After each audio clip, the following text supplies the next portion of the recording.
এই রাজ্য যেখানে পৃথিবীর সবচেয়ে মিষ্টি ভাষা বেজে ওঠে, এই মাটি যাকে বলা হয় ভারতের সংস্কৃতির রাজধানী, এই ধুলো যেখানে আছে শিল্প, গান ও সাহসে গর্বিত ইতিহাস। হ্যাঁ, এটাই পশ্চিমবঙ্গ।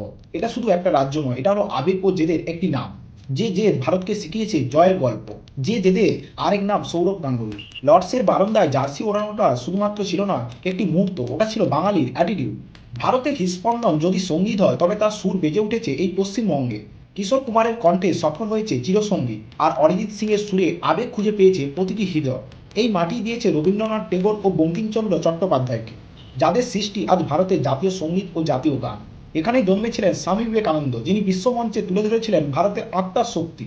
সিনেমা যদি শিল্প হয় তবে তার বিশ্ব স্বীকৃত মুখ হল সত্যজিৎ রায়। প্রকৃতির সঙ্গে বাংলার সম্পর্কও রক্তের মতো গভীর। বিশ্বের বৃহত্তম ম্যানগ্রোভ অরণ্য সুন্দরবন রয়েছে এই বাংলাদেশ, যেখানে রয়েছে রয়্যাল বেঙ্গল টাইগার।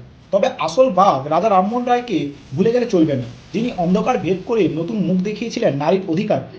ভক্তির সমুদ্র যদি দেখতে চান তবে অবশ্যই এসো মায়াপুর ইস্কনে। আর আবেগের ঢেউ যদি অনুভব করতে হয় তবে দুর্গাপুজোর সময় একবার পশ্চিমবঙ্গে আসতে পারে। ক্রিকেটের প্রাণ ইডেন গার্ডেন রয়েছে এই বাংলার বুকে, আর ফুটবলের উন্মাদনা গর্জে ওঠে সল্টলেক স্টেডিয়াম। রসগোল্লা বা মিষ্টি দইয়ে কমল স্বাদ, এ শুধু খাবার নয়, বাংলার পরিচয়। আর দার্জিলিংয়ের চা, যার সুবাস ছড়িয়ে পড়েছে সারা বিশ্বে, যা এই পশ্চিমবঙ্গেই অবস্থিত। হাওড়া ব্রিজ, যা শুধুমাত্র একটি সেতু নয়, ভারতের দৃঢ়তার প্রতীক। আর বাঙালি শুধুমাত্র স্বপ্ন দেখে না, স্বপ্নকে বাস্তবে পরিণত করতেও জানে। আপনি কি মনে করেন তা কমেন্টে অবশ্যই জানাবেন।